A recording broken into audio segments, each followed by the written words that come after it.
L'avenir de la prison Saint-Michel entre les mains du préfet. L'agriculture régionale, de la crise au projet d'avenir. Toulouse insolite à découvrir la fontaine miraculeuse du faubourg Bonnefoy. La semaine prochaine, on devrait être fixé sur le devenir de la prison Saint-Michel. Ce soir, à la DRAC, direction régionale des affaires culturelles, une commission doit donner un simple avis sur l'éventuelle inscription du site au titre des monuments historiques.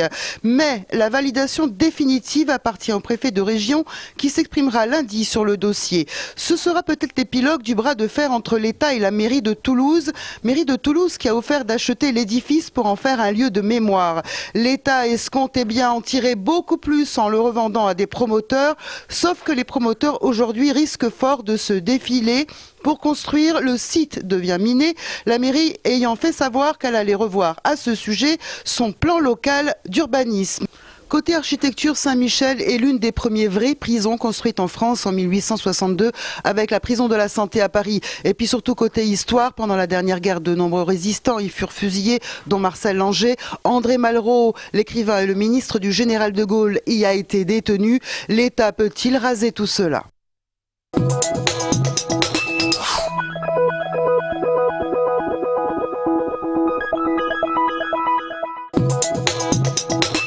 L'année 2011 s'annonce chargée pour le secteur agricole avec de gros chantiers au programme, tels que l'anticipation de la réforme de la PAC, la politique agricole commune en 2013, ou le plan Écophyto 2018 qui vise à réduire de moitié l'utilisation des produits phytosanitaires. Quant à la filière laitière, elle va devoir faire face à la suppression des quotas en 2015. Concrètement, c'est plutôt le risque que les transformateurs ne partent ailleurs ou ne fassent affaire avec des producteurs d'autres régions. Donc nous, il nous faut absolument densifier notre réseau de collecte, il faut professionnaliser les exploitations, il faut améliorer leur compétitivité pour garder le maillage et pour faire en sorte que les entreprises restent et puissent continuer à transformer du lait de Midi-Pyrénées. De son côté, l'agriculture bio est en pleine expansion et poursuit son développement en vue du plan bio 2012.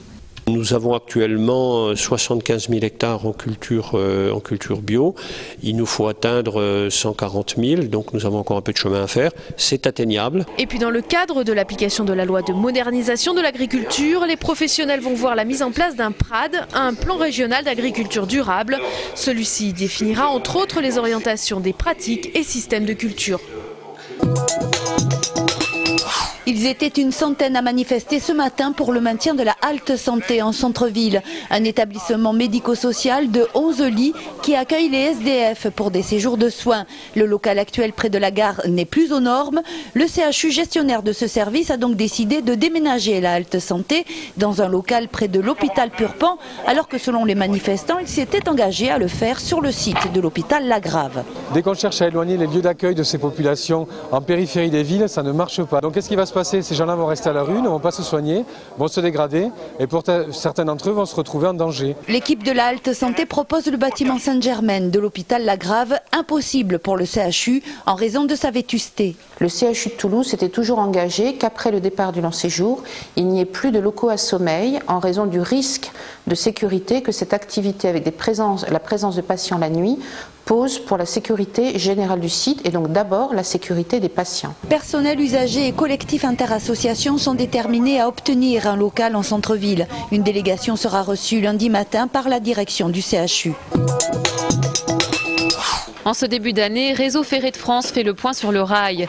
Dans notre région, c'est le TGV qui est très attendu. Une décision définitive devrait être prise d'ici la fin de l'année sur le tracé de la future ligne à grande vitesse Bordeaux-Toulouse. Si des études complémentaires sont actuellement en cours, RFF assure que le processus général ne prend pas de retard. Certes, c'est compliqué, il y a des enjeux environnementaux, je ne les néglige pas et on essaie au maximum de les minimiser à Réseau Ferré de France, mais effectivement, 2011, c'est l'année clé, je dirais, pour GPSO. Préparation du débat public sur la ligne Toulouse-Narbonne, modernisation de la gare Matabio. Cette année s'annonce chargée. 30 millions d'euros vont être investis dans l'actuelle gare toulousaine qui devrait accueillir le TGV en 2020. Matabio, c'est le cœur du système ferroviaire en Midi-Pyrénées et que c'est là que doivent s'arrêter l'ensemble des trains aptes à la grande vitesse. Ceci étant, d'autres solutions existent. Comme la création de gares satellites, à l'image de celle des Arènes.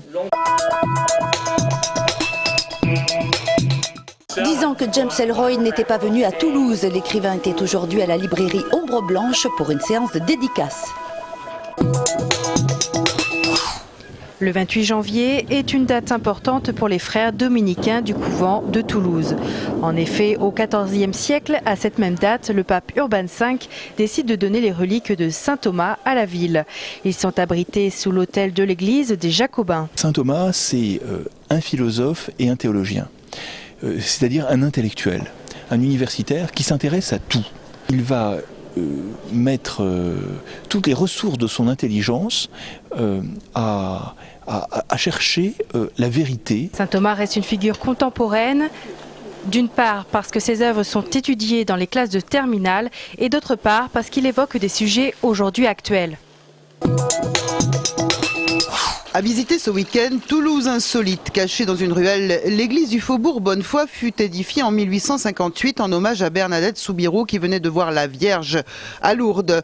Une réplique de la grotte de Lourdes fut même construite à côté.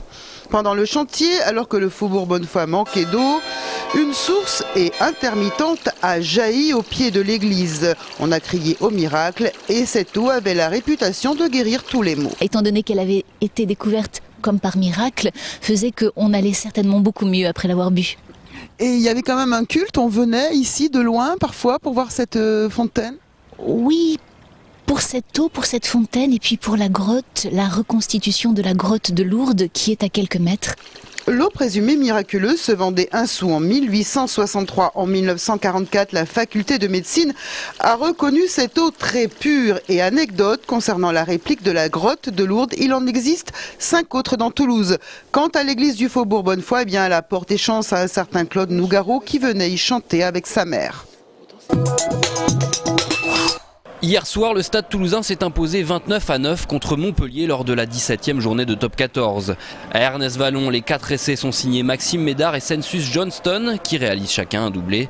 Toujours invaincus à domicile, les Rouges et Noirs ont creusé l'écart au classement face à leurs principaux adversaires. Les joueurs de Guinoves restent leaders du top 14 à 7 points du deuxième, Clermont.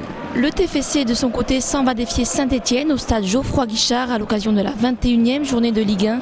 Le groupe toulousain, vainqueur de Nancy 1-0, devrait être reconduit. Saint-Etienne TFC, rendez-vous pour le coup d'envoi demain à 19h.